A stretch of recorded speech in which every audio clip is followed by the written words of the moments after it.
página web en www.chiapas-mediodigital.com.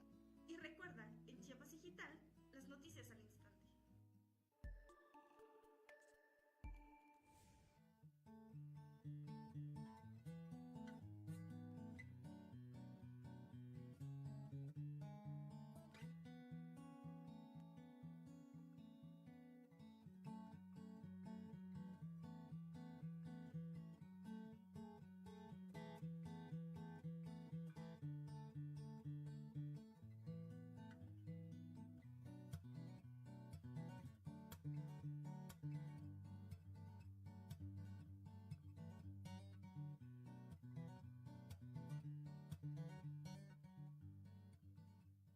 Hola amigos, quiero invitarlos al programa Sobre la Mesa, los días martes y jueves a las 6 de la tarde, con Víctor Osuna y Pepe Ovilla, a través de Chiapas Digital.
Muy buenas tardes, gracias por acompañarnos en una nueva emisión de Sobre la Mesa, hoy jueves 28 de marzo del 2019 y como siempre me encuentro en compañía de mi amigo y compañero Pepe Villa. Pepe, buenas tardes. Víctor, ¿cómo estás? Buenas tardes, auditorio, muy buenas tardes a todos los que nos ven y nos escuchan. Pues muchas gracias. El día de hoy, en este pues, último programa de esta semana, ¿sí? Tenemos dos temas interesantes. Uno es el tema del estiaje, que seguramente mucha gente, pues, el término se les hace hasta cierto punto desconocido. Bueno, hoy está con nosotros el ingeniero Rodrigo Guadalupe, él es jefe del Departamento de Hidrometeorología de la Comisión Nacional del Agua.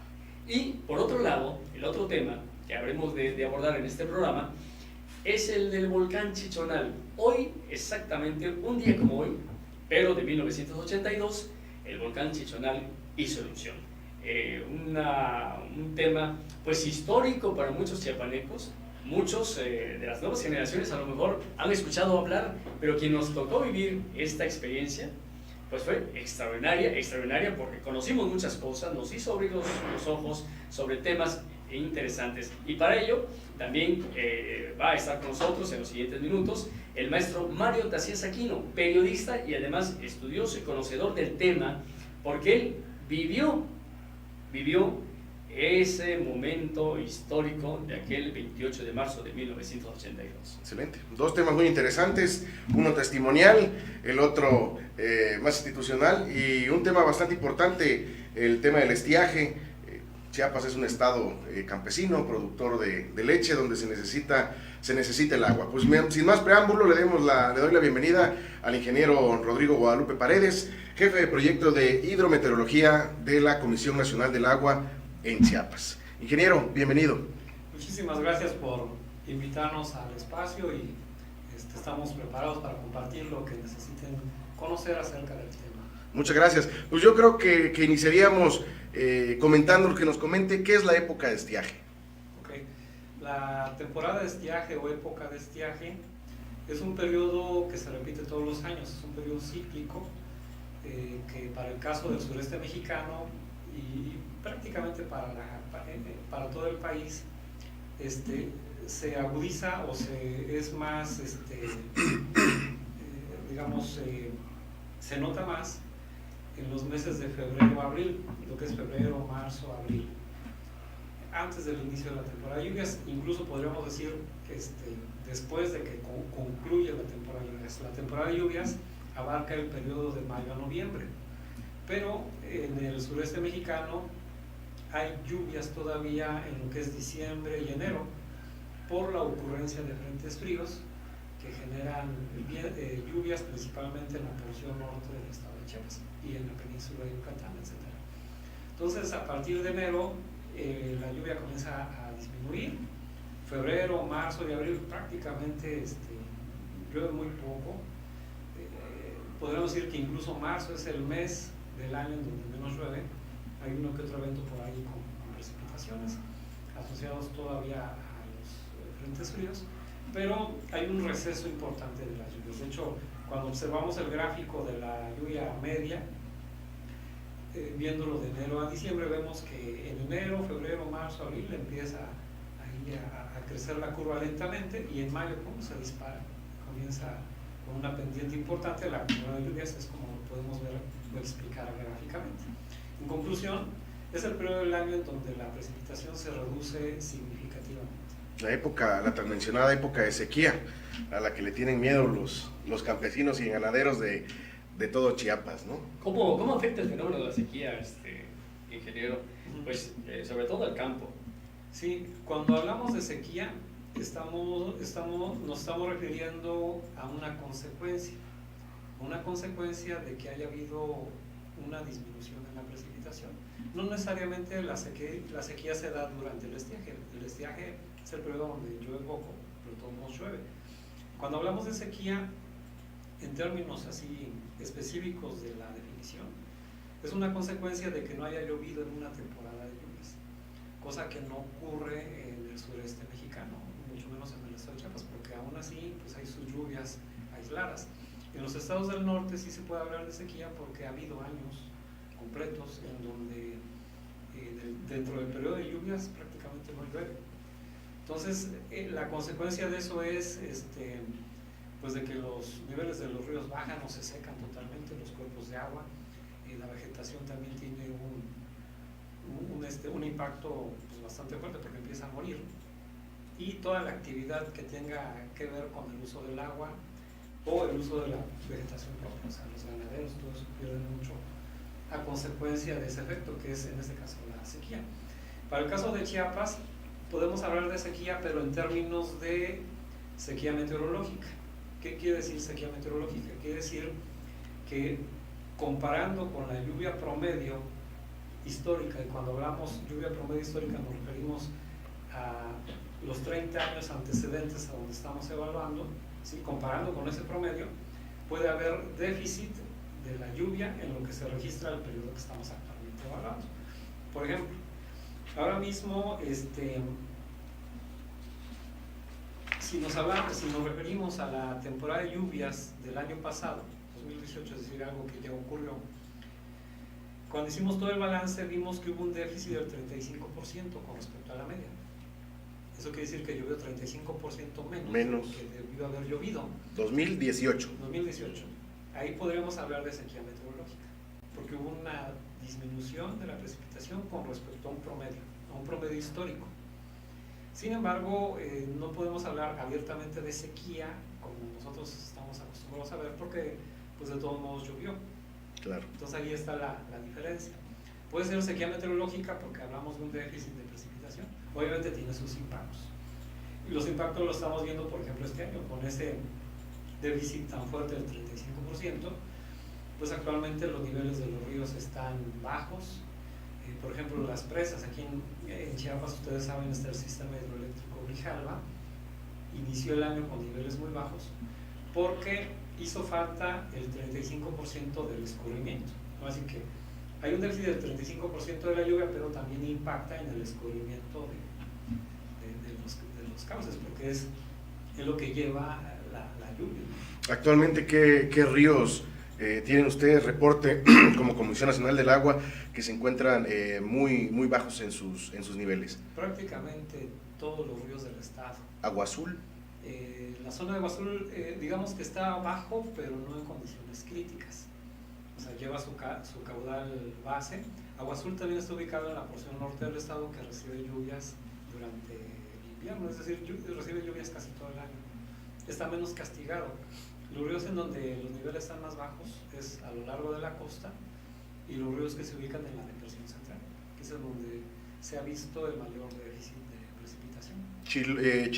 Donde está Chiflón, ¿qué tienen reportes sobre zonas turísticas como Chiflón? Está abajo, pero no en una condición crítica. ¿El Grijalva? El Grijalva está abajo, por un lado depende de la operación de las presas, que como mencioné, iniciaron el año con niveles bajos porque les hizo falta el escurrimiento del año pasado. Y por cuenca propia el río tiene poco escurrimiento, entonces se encuentra bajo.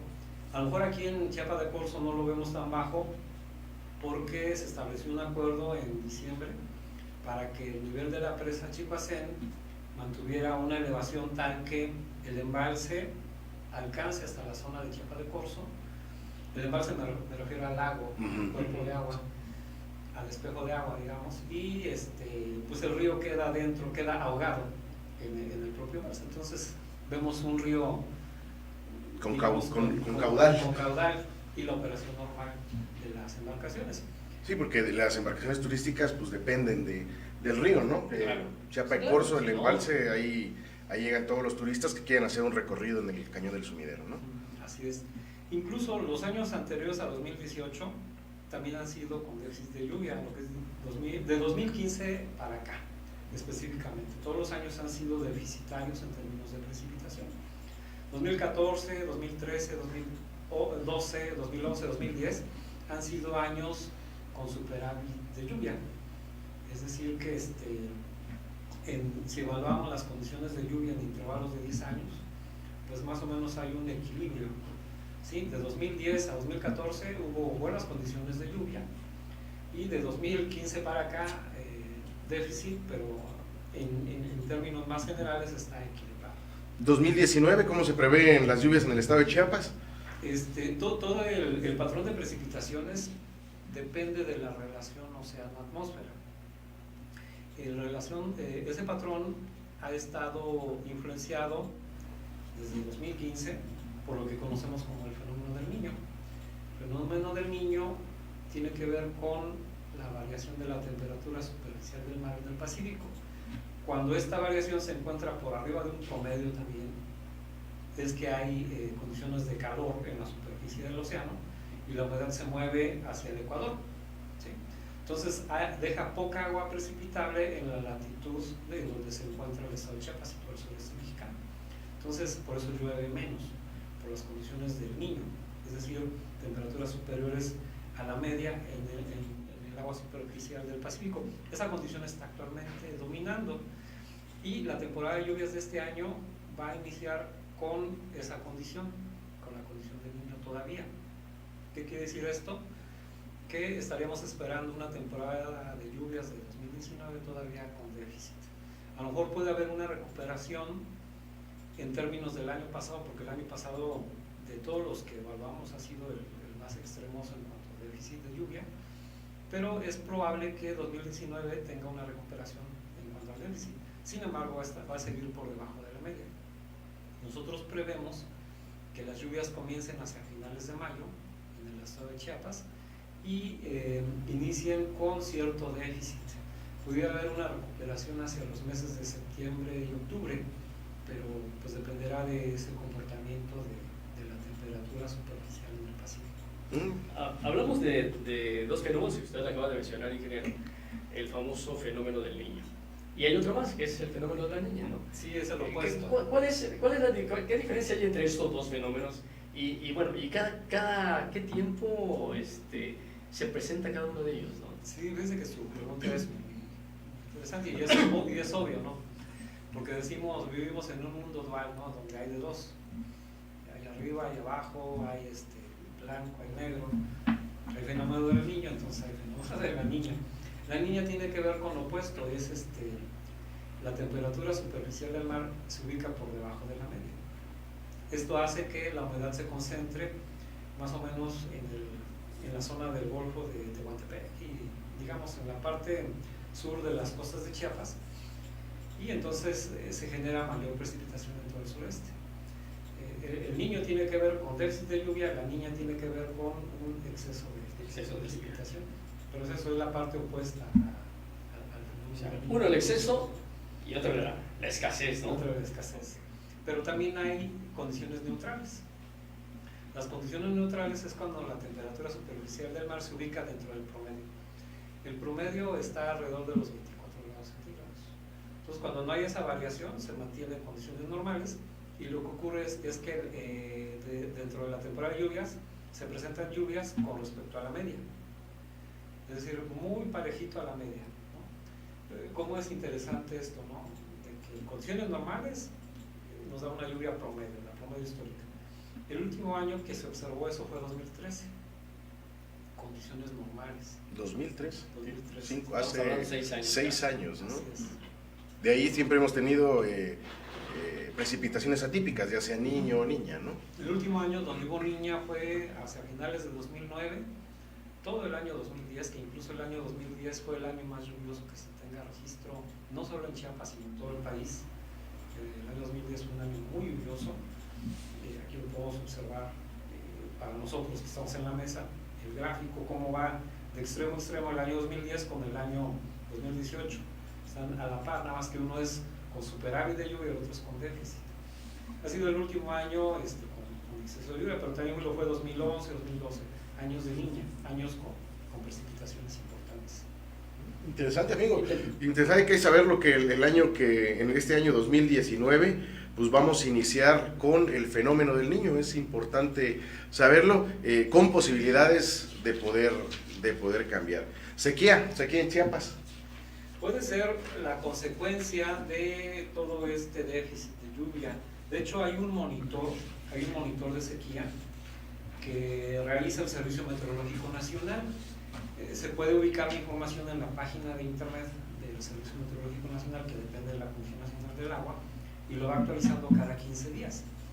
Le llaman monitor de sequía. Este monitor de sequía considera, por ejemplo, el déficit de lluvia, y lo hace retroactivo hacia los 30 días antecedentes a la fecha que evaluamos,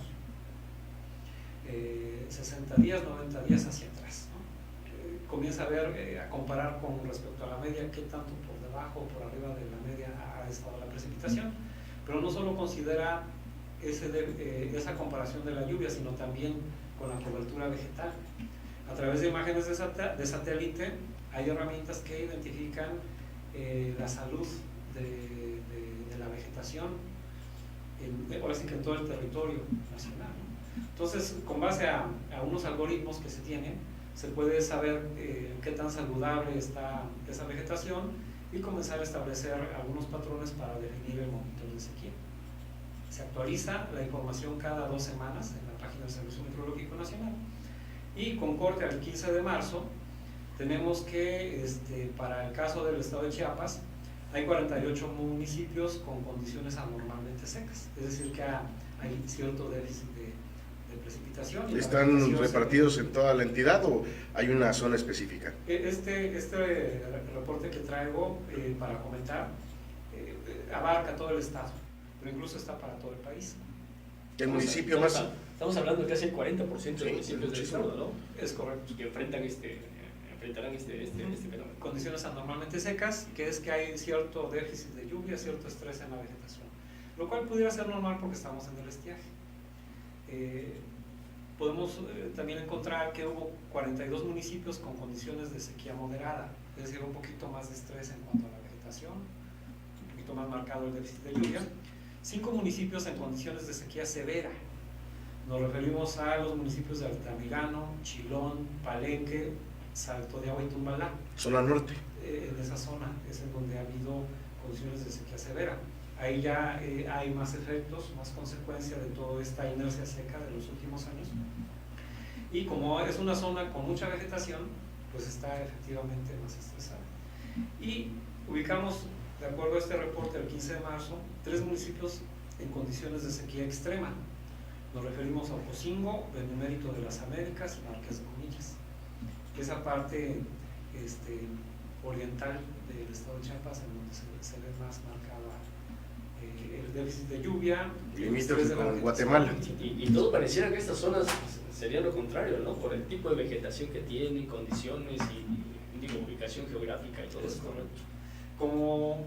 Exactamente, como el régimen que debe dominar en esa zona pues es húmedo, porque incluso estamos hablando de la zona de la selva, pues sí le ha afectado bastante el déficit de lluvia, en este caso la sequía meteorológica le ha afectado bastante, y la vegetación está bastante estresada. Acá, ingeniero, ¿tendría algo que ver o se podría relacionar, por ejemplo, la tala, por ejemplo, como un factor de coadyuvancia para que haya un déficit de lluvia, por ejemplo, como usted dice, ¿no? Falta de lluvia? Sí, toda la actividad, pues ahora sí que las actividades antropogénicas, en este caso la actividad del hombre, pues tiene efecto en el clima en mayor o menor medida. Lo que sí podemos asegurar es de que efectivamente se han ampliado las coberturas de la desforestación. Y eso tiene un efecto importante no solo en cuanto a la generación de evaporación, evapotranspiración para la formación de las nubes, sino también en el escurrimiento. El agua ya no se retiene en la vegetación misma. Entonces el suelo se seca, no retiene la cantidad de agua que debería por la falta de vegetación, en este caso de árboles o todo lo que conlleva. Y además es una cadena de efectos en todo el ecosistema. Estamos hablando no solo de vegetación mediana, pequeña, pastizales, sino también en la actividad propia de los seres vivos. Importante, es complejo, digamos. Importante conservar y preservar los árboles en cualquier región dentro del país. Generan agüita, generan lluvia y hay que cuidarlas y sobre todo destruirlas, ¿no? Si lo destruyes, pues bueno, reconstruye, ¿no? O sea, por supuesto, vuelve otra vez a replantar esos árboles o esas zonas arboladas, pues para no enfrentar ese tipo de fenómenos. Por supuesto, y a todos los que están conectando, les recordamos, estamos con el ingeniero Rodrigo Guadalupe Paredes, jefe de proyecto de hidrometeorología de la Comisión Nacional del Agua, quien nos vino a platicar hoy sobre la época de estiaje que estamos actualmente. Ya nos comentó un poquito sobre el fenómeno del Niño, que es sequía, el fenómeno de la Niña, que es en extremos lluvias. Nos dio datos importantes: 48 municipios que se encuentran en sequía, 5 en extrema, 5 en extrema y 3 municipios. ¿Cuál era la definición? Sí, son 3 en condiciones de sequía extrema. 3 en condiciones de sequía extrema. 5 en condiciones de sequía severa. Y 5 en severa. ¿Y estos? Pero no, preocupante. No quiere decir que ya puedan quedar así. Hay que cuidar la naturaleza, hay que cuidar los árboles. Es parte de que llueva. ¿Y esto cómo enfrentarlo, ¿Cómo enfrentar el fenómeno de la sequía? ¿Qué hacer? ¿Cuál debe ser la participación de la sociedad? Porque digo, nosotros como humanos tenemos el compromiso, la decisión de buscar también alternativas de cómo resolver o atender esta problemática. Sí, yo creo que el tema abarca un montón de sectores y tiene que partir de una base muy importante de políticas públicas en donde todo el mundo esté comprometido con preservar. Definitivamente tiene que aplicarse, no sé, incluso hasta revisar el marco normativo que hay en cuanto a la explotación, el uso de las concesiones, todo lo que tenga que ver con el aprovechamiento de esos recursos, dar una vigilancia bien importante y asegurar que se lo establezca. Pero yo creo que sí tiene que partir de las políticas públicas. Hay que entrarle todos, tanto gobierno como ciudadanía y los 3 niveles de gobierno. Ingeniero, el tiempo nos come. ¿Algo que desea agregar? Pues todavía estamos en la parte media del estiaje. Estamos por terminar marzo, falta abril, falta la parte más, ¿cómo decirlo? Todavía un poquito más crítica, sobre todo porque de aquí a que se restablece el patrón de precipitaciones, estamos hablando de entre mediados y finales de mayo, todavía falta. Entonces todavía va a haber condiciones donde va a estar este tema sonando por la sequía o lo del estiaje. La Comisión Nacional del Agua está muy comprometida con el seguimiento de todos estos registros, análisis, etcétera. Forma parte de nuestras actividades para poder informar y también sirve para la toma de decisiones. No quiere decir que esto vaya a quedarse permanente, este tema de la sequía, ¿no? Lo vimos, por ejemplo, en 2013, cuando había condiciones más o menos secas, y de repente nos llegó un huracán, Bárbara, no sé, a finales de mayo de 2013. Incluso vinieron algunas personas a hacer entrevistas al sureste mexicano porque decían que estaban muy secos los ríos, que no sé qué. Digo, no, date una vuelta, estábamos en otras condiciones. 2013 fue un año promedio. Entonces le decíamos, date una vuelta a finales de mayo, vas a ver que cambia el panorama. Porque empieza a llover y se restablece todo. Yo no dudo en que este año, pues, comenzando la lluvia, bueno, se recuperan un montón de cosas, la vegetación, se reducen los incendios, porque pues, todo eso ayuda, ¿no? Y cambie este patrón seco para volver a tener nuestras precipitaciones. Aparte, las condiciones climáticas en el sureste mexicano son benéficas o son muy nobles en cuanto a la presencia de precipitaciones. No tanto como en el norte del país, en donde ahí sí el régimen de lluvias es muy bajo en comparación con el que tenemos acá. Aquí llueve 3 veces más de lo que llueve, por ejemplo, en la parte central del país. Entonces tenemos un régimen de lluvia muy noble, muy favorable para todas esas actividades que comentaban, agrícolas, pecuarias, etc. Pues muchísimas gracias por habernos acompañado, ingeniero. Hay que estar pendiente de toda la información que la Comisión Nacional del Agua puede emitir a través de redes sociales, a través de medios de comunicación, para saber en qué estado nos encontramos, ¿no? Así es, y sobre todo, pues preservar la naturaleza, que eso es fundamental. Si no queremos enfrentar fenómenos graves como una sequía extrema, ¿no? O simplemente la época de los incendios, que también algo tiene que ver. Algo tiene que ver. Sí, también evitar las quemas. Totalmente. Buscar unas nuevas tecnologías para preparar la tierra. Ser amable con la naturaleza. Así es. Pues, ingeniero, le agradecemos mucho que haya aceptado la invitación de Sobre la Mesa y participar con este tema. Y ya platicaremos más adelante. Hay otros temas importantes que nos ha comentado aquí el ingeniero. Recuerda que viene la temporada de huracanes, ciclones, y que eso sí nos da tantito temor porque de repente vienen Con ganas. Bastantes. ¿no? Entonces, ingeniero, queda usted invitado para una nueva charla sobre este tema.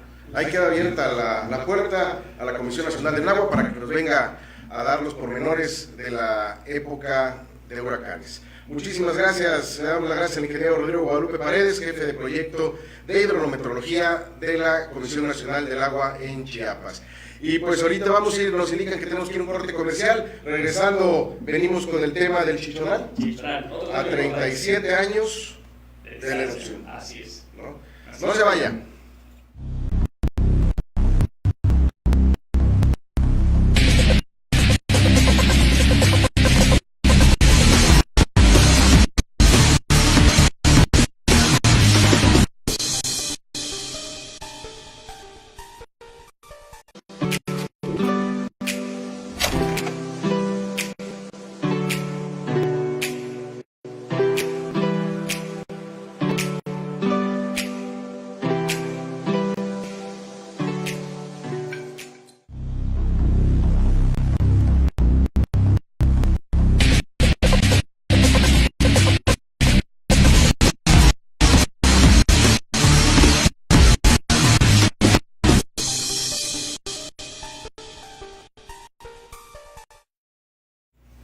Gracias por continuar la transmisión de Sobre la Mesa en este jueves 28 de marzo. Acabamos de tener el primer invitado, el ingeniero Rodrigo Guadalupe Paredes, integrante de la CONAGUA, quien nos vino a comentar sobre la época de estiaje. Pero también tenemos otro invitado, un buen amigo de Chiapas Digital, el maestro Mario Tacías, compañero periodista. Así es, bienvenido Mario, ¿cómo estás? Buenas tardes. Muchas gracias, buenas tardes, gracias por la invitación, gracias por participar, por permitirme participar con ustedes. Al contrario, maestro. Excelente, pues ustedes recordarán, el día de hoy se cumplen 37 años de la erupción del volcán Chichonal.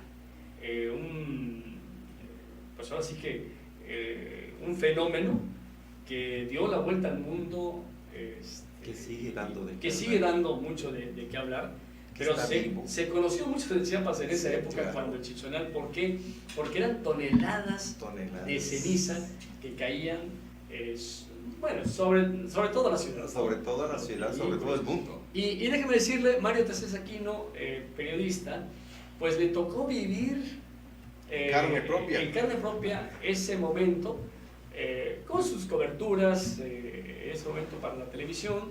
Él sobrevoló la zona afectada, él conoce la zona del Chichonal, conoce cuál ha sido la evolución de este importante coloso, y bueno, pues de eso se trata, de que el día de hoy comparta con nosotros esas experiencias que vivió hace 37 años también Mario Tassier. Claro, un fenómeno que también colaboró al tema de la cultura de protección civil. Por supuesto, ¿no? por supuesto. Pues adelante, y maestro. Y que se tiene mucho que hacer. Realmente el 28 de marzo, la noche del 28 de marzo, 11:23 de la noche, del 28 de marzo, fue la primera de una secuencia de erupciones. La segunda fue el 3 de abril y la tercera fue el 4 de abril. Lo interesante de esto es que en este episodio, conformado por varios eventos explosivos, como le llaman los especialistas, el primero, repito, fue a las 11:23 de la noche del 28 de marzo. El segundo fue a las 7:35 de la tarde o de la noche del 3 de abril del 82, y el tercero, el 4 de abril, a las 5:22 de la mañana. Y cuando estamos hablando de erupciones, estamos hablando de columnas eruptivas, dicen los especialistas. O sea, como lo vemos ahora con Con el Popo, con Don Goyo. Don Goyito, que Exacto, amaneció y... que amaneció enojado, me dice, hoy. Entonces está un poquito más enojado. Las columnas eruptivas, para que tengan más o menos una idea, la primera fue de 27 kilómetros, o sea, ya de la boca del volcán hacia arriba, 27 kilómetros. La segunda fue de 32 kilómetros. Todo el mundo dice que fue la más fuerte, la más dura, la más difícil, la que mayormente complicó el mundo. Y la tercera fue de 29 kilómetros. Esto según dicen los expertos del Instituto de Geofísica de la UNAM. Por supuesto, después de casi 100 años de inactividad, el volcán está vivo, estuvo vivo desde cuando nació, sigue vivo, está... Yo le platicaba, tratando la vez pasada que me invitaron a una escuela primaria, me decían los pequeñitos, me decían, bueno, pero ¿cómo es la boca del volcán? Le mostramos algunas imágenes de fotografías. Por cierto, a quien yo considero que tiene fotografía, hay mucha gente que ya ha podido llegar a la boca del volcán, pero yo recuerdo mucho a Alfredo Chanchín. Alfredo Chanchín estuvo volando, él trabajaba en la Secretaría de Protección Civil, y bueno, estuvo volando muchísimo tiempo y estuvo tomando muy buenas fotografías. Bueno, yo me robé algunas fotografías de él lo sabe, por eso somos cómplices. para explicarle a los niños, y yo les decía, hagan de cuenta que tenemos en la estufa una olla de frijoles y empieza a hacer erupción, o sea, empieza a hervir la olla. Más o menos ese es el ruido que por supuesto, un ruido magnificado, claro, 1000 veces, ¿no? 1.000.000 de veces de eso. Entonces se formaban globos más o menos de cierta altura, y entonces hacían explosión, y eso producía un olorcito así como a azufre. Alguien les dicen que era un olor insoportable. Los que lo soportamos decíamos, bueno, vale la pena. Claro. Vale la pena por estar aquí. Específicamente, a quienes realmente perjudicó fueron, bueno, se dice, hasta el momento es una cifra, nada más, que hubieron más de 2.000 muertos o 2.000 muertos, pero a quienes realmente perjudicó fueron a las poblaciones de Francisco León y Chapultenango. Francisco León está a 5 kilómetros. No, Francisco León desapareció. Meses después nosotros llegamos otra vez a cubrir para el noticiero de la televisión. Llegamos y lo único que veíamos, yo recuerdo por ahí alguna fotografía que alguien me enseñó de la cúpula de la iglesia de Francisco León. Ya ven que la cúpula tiene al terminar una cruz, pues lo único que se miraba era la cruz. O sea, habían 7, 8 metros de ceniza. Entonces fue Francisco León y luego Chapultenango. Francisco León en línea recta está aproximadamente a 5 kilómetros del volcán, Francisco León. Y Chapultenango está un poquito más, pero más o menos 8, 9, 10 kilómetros de distancia. Pero también poblaciones como Ostoacán, Pichucalco, Ixhuatán, Ixtacomitán, sufrieron realmente. Se decía, por ejemplo, que fue la última parte que a mí me tocó estar, porque ya no se pudo después de las erupciones, ya no se pudo, el ejército acordonó la zona y ya no permitía la entrada de nadie. Ya cuando salieron todos, nada más entraban los expertos, geólogos. Por cierto, recuerdo con tristeza, por supuesto, a un héroe, a uno de los héroes, mi amigo Carlos Soto, así se llamaba, era ingeniero en geofísica de la UNAM, del Instituto de Geofísica de la UNAM. Subió el día, ¿qué será? El día 2, porque el 3 fue la explosión, la siguiente explosión, el día 2 y el 3 pues quedó sepultado. Dentro de la misma. O sea, los riesgos de llegar hasta donde le permitieron, y evidentemente él, en su afán de investigador, pues fue víctima de eso, ¿no? Y Mario, lo que bueno, se conoce es de que el cráter, estamos hablando de un diámetro de 2000 metros, imagínense, claro. 2 kilómetros. 2 kilómetros de boca, decía alguien por ahí. Exactamente, imagínense el cráter, 2 kilómetros. Sí. Y una profundidad de casi 200 metros. Más o menos. Sí. Más o menos. Esos son detalles Son técnicos. detalles técnicos, pero lo que se conoce, ¿no? Sí. Cuando estábamos hablando de poblaciones, estamos hablando de por lo menos 14 poblaciones cercanas, las que fueron afectadas, y más o menos aproximadamente a 12 kilómetros a la redonda del volcán. Decía, lo más impresionante para mí fue el recuento de sobrevivientes. Yo lo recuerdo como si fuera ayer, a don Ricardo, que era el chofer que me asignaron, y a Juanito, que fue el camarógrafo. Lo recuerdo vivamente. Y era tanta la ceniza cuando ya tuvimos que entrar hasta el lugar. Íbamos de Tuxtla Gutiérrez a Pichucalco. Pichucalco era el centro de atención en ese momento, porque era la ciudad más grande donde había hospitales y demás. Entonces, yo recuerdo que a los 40 y tantos kilómetros, no habíamos llegado a Iztapa, cuando don Ricardo me dice, Mario, nos regresemos. ¿Por qué, don Ricardo? Porque mira, dice, ya no se ve la carretera. Como neblina, sí, nada más. Como una niebla, pero él iba con luces altas y ya no se ve, dice. Y las plumas del parabrisas, pues están a todo lo que dan y ya se está muriendo. Y le digo, ¿sabe qué, don Ricardo? El afán, otra vez, la inconsciencia a veces, y el afán de traer la noticia, pues, era tanta que a mí yo le decía, vámonos, aunque sea despacito, no importa a la hora que lleguemos, pero vámonos. Finalmente llegamos a Pichucalco, pero antes de llegar a Pichucalco, don Javier, el chofer, al que recuerdo con mucho afecto, porque ahí sentía yo el temor. Yo no sé si tenía miedo o no, personalmente. Lo que pasa es que a mí me pasaba que me interesaba más traer la noticia que otra cosa, ir a ver qué está pasando. Decía mi abuela que era yo muy argüendero.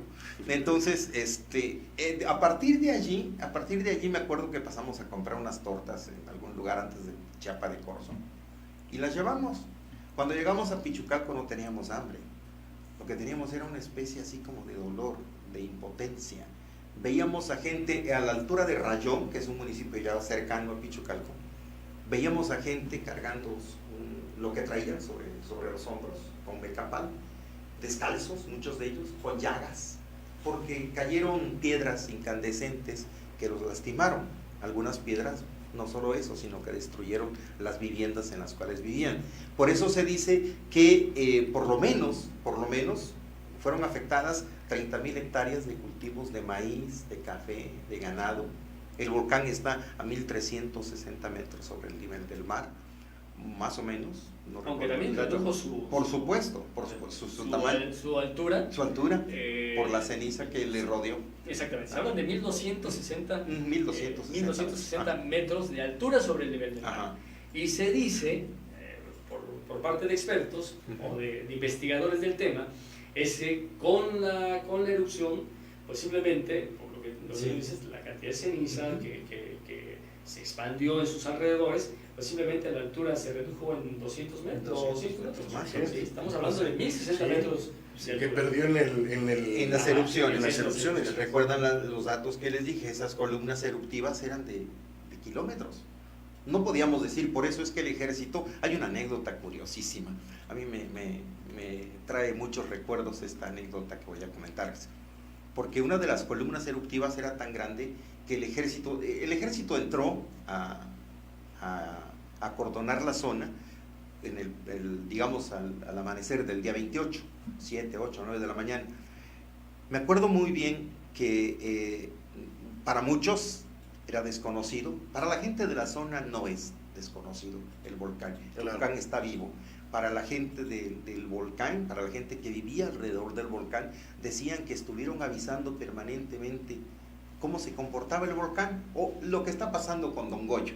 Toda la gente que vive alrededor de esa zona, evidentemente que saben que el Señor está allí, en movimiento. Familiarizados con el ruido, con todo. Las mismas fumarolas. Exacto, con todo eso. Entonces la gente, porque además se cuenta una historia, y esa es una historia bien interesante, la Chupacuhue, es la señora del volcán.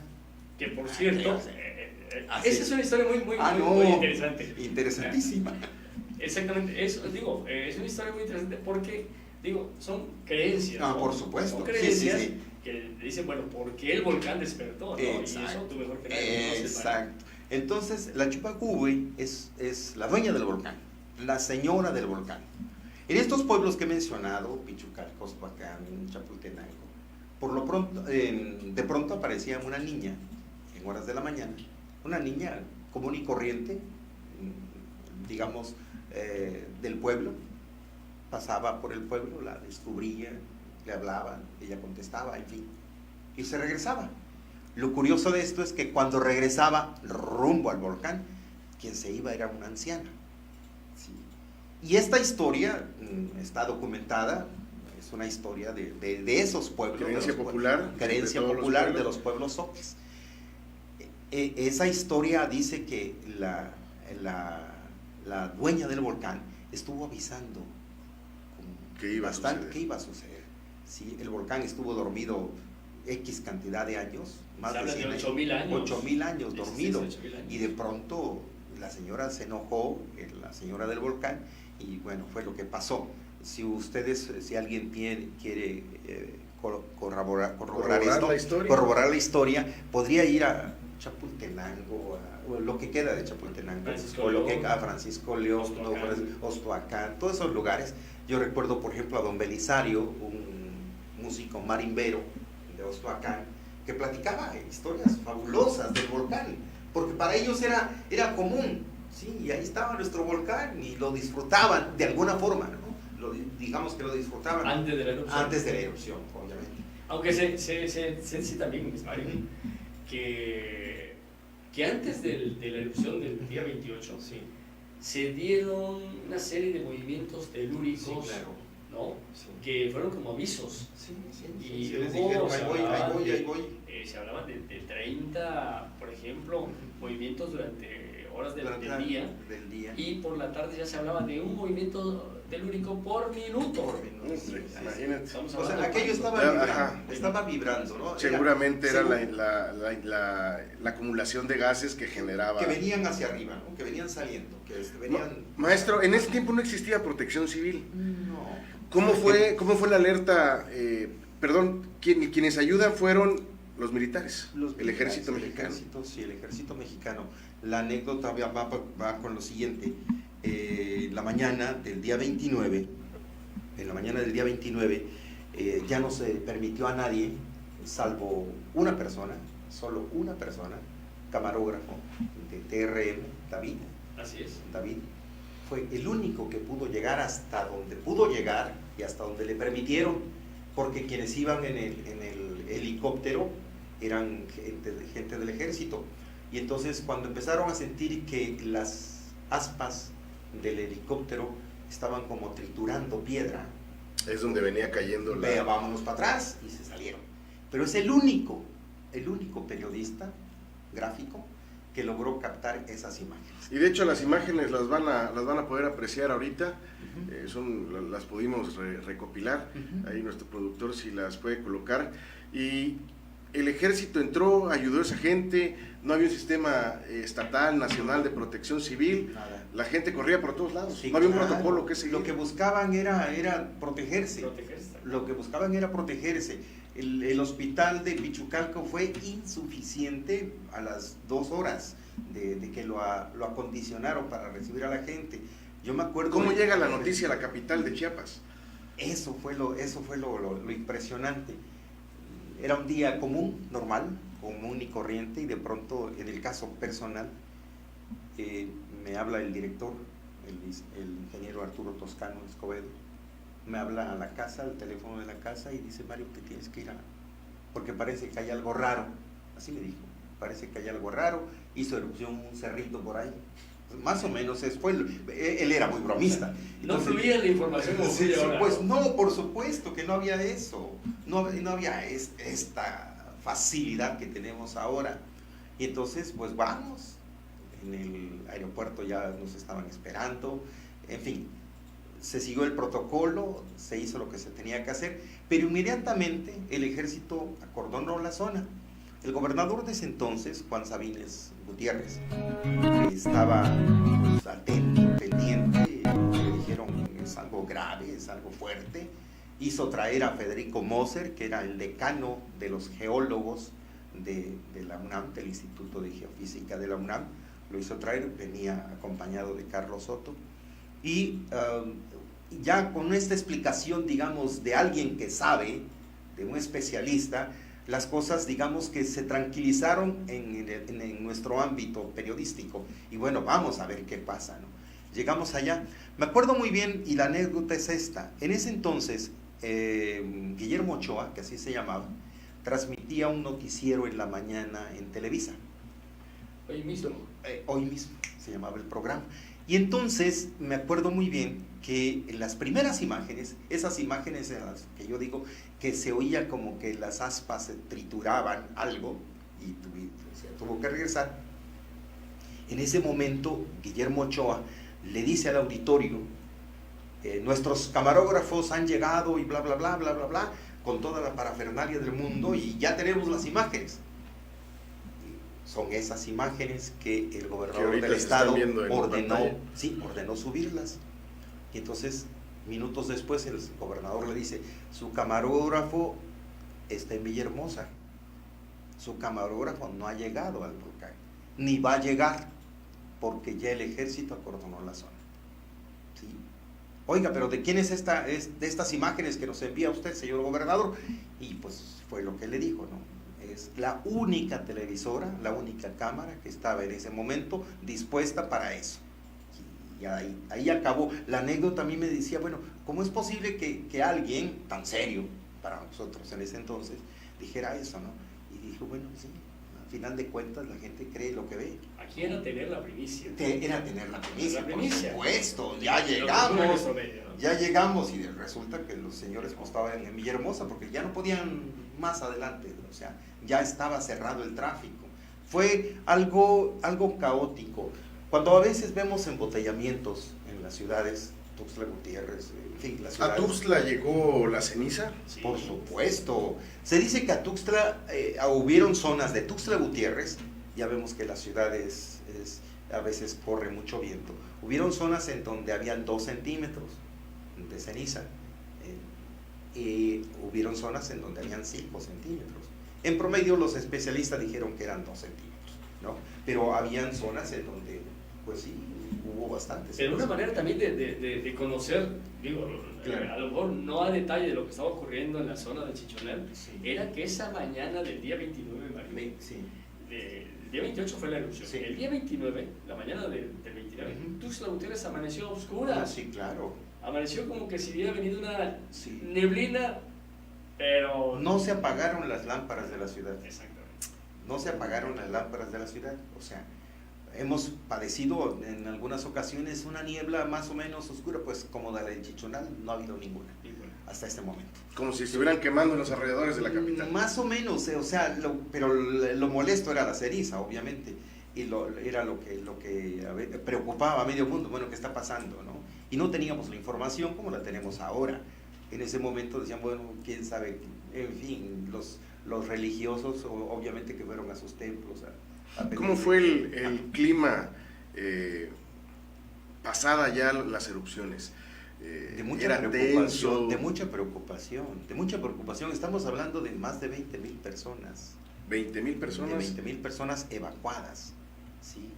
O sea, hablamos de 2,000 muertos, ¿sí? Promedio, pero había más de 22,000 personas evacuadas. ¿A dónde las evacuaron? ¿A dónde se las evacuaron? Esa es una pregunta interesante.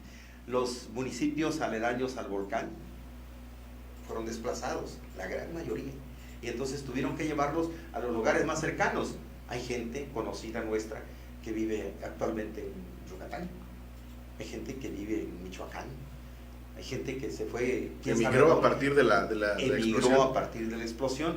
Hay una zona en la selva lacandona que se llama Nuevo Francisco León, porque Francisco León desapareció, sí, desapareció. El pueblo totalmente. El pueblo, repito, lo único que se veía del pueblo fue la cúpula de la iglesia. La cúpula de la iglesia, y la iglesia estaba en un cerrito.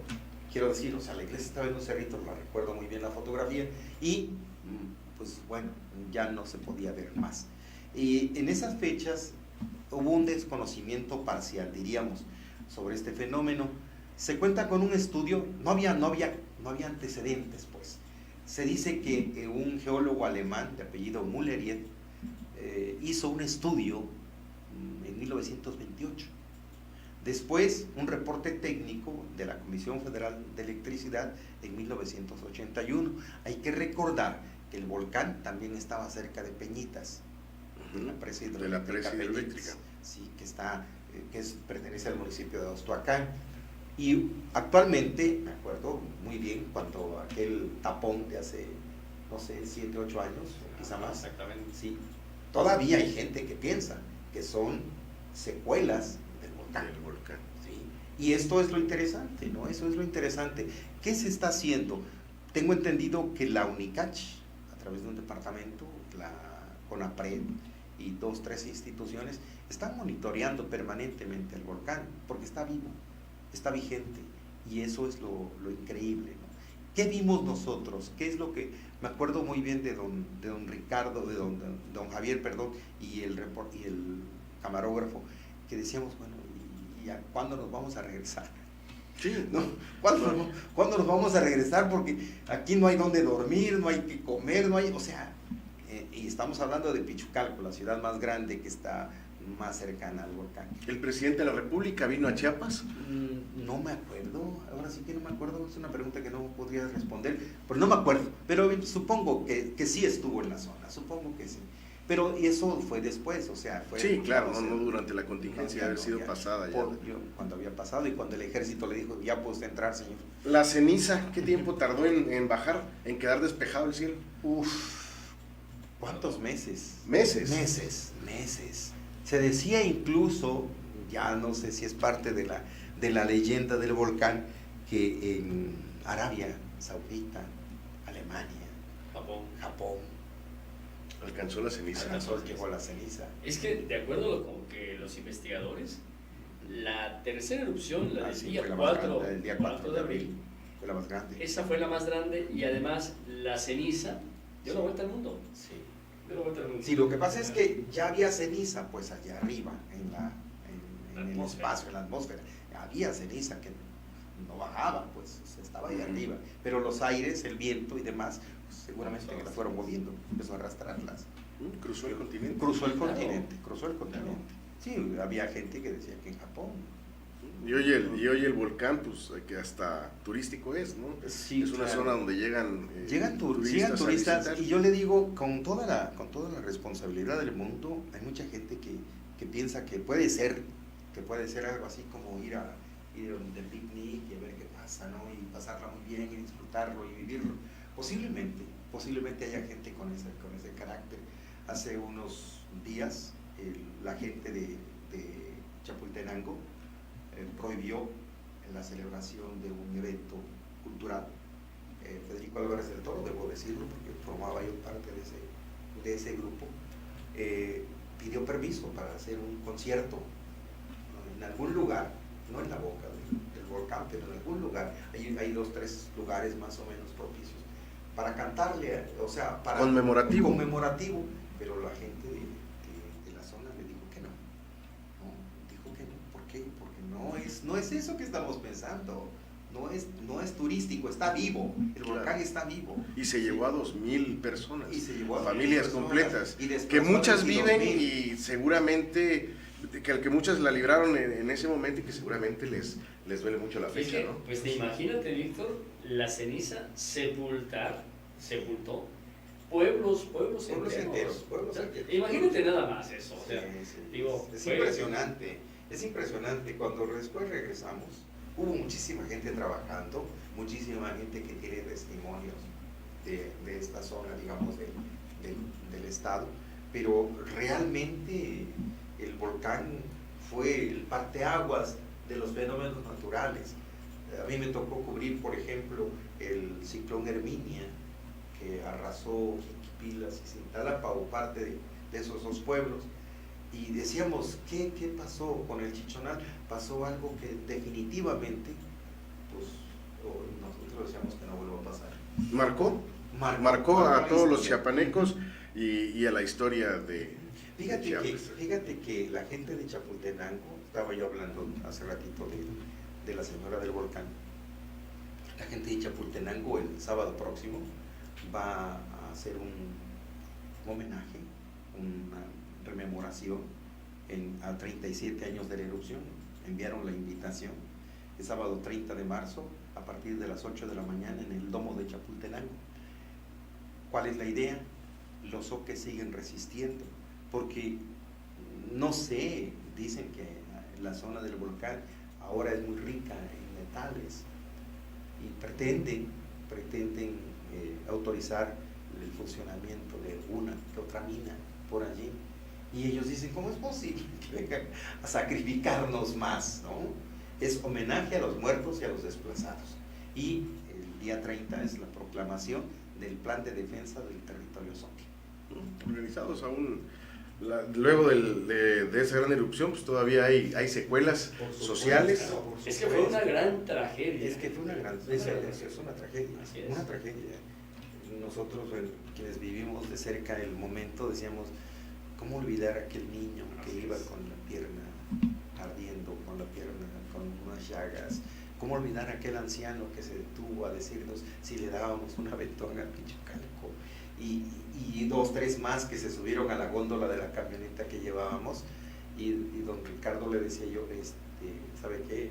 Échale ganas, a ver qué hacemos. No, simplemente en Tuxtla, Sí, yo Tuxtla. recuerdo que tú simplemente frotabas los dedos de la mano sobre los coches. Sobre los coches. Sí, estacionados ahí por el parque, lo que fue el Parque Morelos, que ahora es el Parque Sí. Bicentenario, y eran capas. Yo recuerdo fotografías aquí en Tuxtla Gutiérrez de papás curiosos que tomaron fotografías a sus hijos, ¿no? Y nada más Cuando veían- iban tapados. Sí, iban tapados, totalmente cubiertos. ¿Por qué? Porque la ceniza seguía cayendo.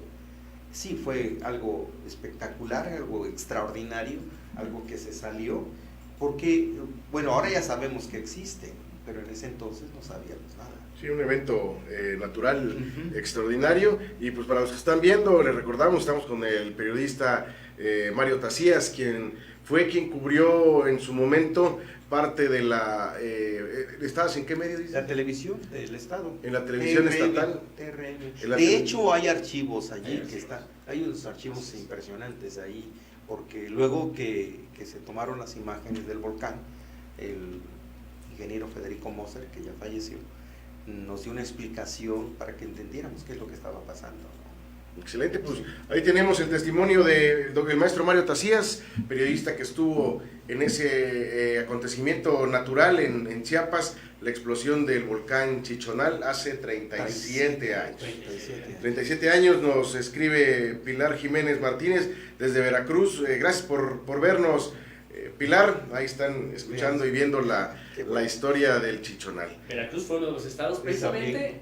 fueron varios estados Sí, del sureste por supuesto. afectados. Estuvo Veracruz, estuvo Tabasco, que está- parte de Oaxaca, sí. En Fueron- Teapa, Tabasco me decían que, o sea, Teapa también está relativamente cerca del volcán, es el municipio de Tabasco más cercano a Chiapas, o bueno, volcán. A un lado Reforma, al volcán Teapa, Tabasco, ¿no? Y me acuerdo del río Tapijulapa, que alguien me decía, el río Tapijulapa atraviesa Teapa, y me decía, es que el río, nosotros pensamos que se iba a secar, porque caía y caía ceniza y no paraba de caer, ¿no?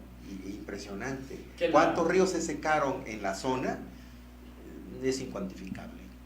Sí, y es que a partir de la erupción del volcán Chichonal, hace 37 años, esto también dio pie a hacer una serie de investigaciones. Por supuesto. Creo que hasta la fecha continúan estas investigaciones sobre el volcán Chichonal, que incluso los investigadores que en su momento trabajaron en este tema, pues dicen o concluyen de que el volcán podría tener una existencia de 8.000 años y que las erupciones que se han registrado, que si no mal recuerdo por ahí la cifra hablan de 12 erupciones, ¿sí? 12. Se dan cada 300 años por lo menos. Entonces, ya no nos va a tocar a muchos verlos. No, ya no.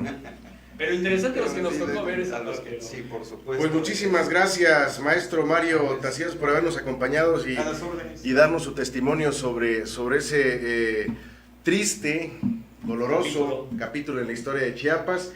Y ojalá nos vuelvas a acompañar pronto para que nos vuelvas a regalar un testimonio de los tantos sucesos que estuviste cubriendo. Muchas gracias a ustedes por la invitación, gracias a quienes nos ven, muchas gracias. Pepe. Pues Víctor, que la verdad no saben, el día de hoy se nos ha hecho el tiempo, pero nada, sí, hay tantas cosas. Y eso que teníamos más datos aquí. Exacto, hay tantas cosas que platicar. Pero bueno, tenemos más espacios como para seguir charlando de otros temas también muy interesantes. Así es, agradecemos que nos hayan sintonizado. Les recordamos todos los martes y jueves en punto de las 6 de la tarde. Nos localiza en Chiapas Digital, en Facebook como Chiapas Digital, en Twitter @ChiapasDigital1 y visite nuestro sitio web www.chiapasdiagonaldigital.com, Vamos a tener por ahí, hay una persona que está haciendo una labor altruista, es nuestro productor Miguel Campos, quien va a subastar unos trajes de cosplay. Es una nueva modalidad de vestimenta, es toda una dinámica.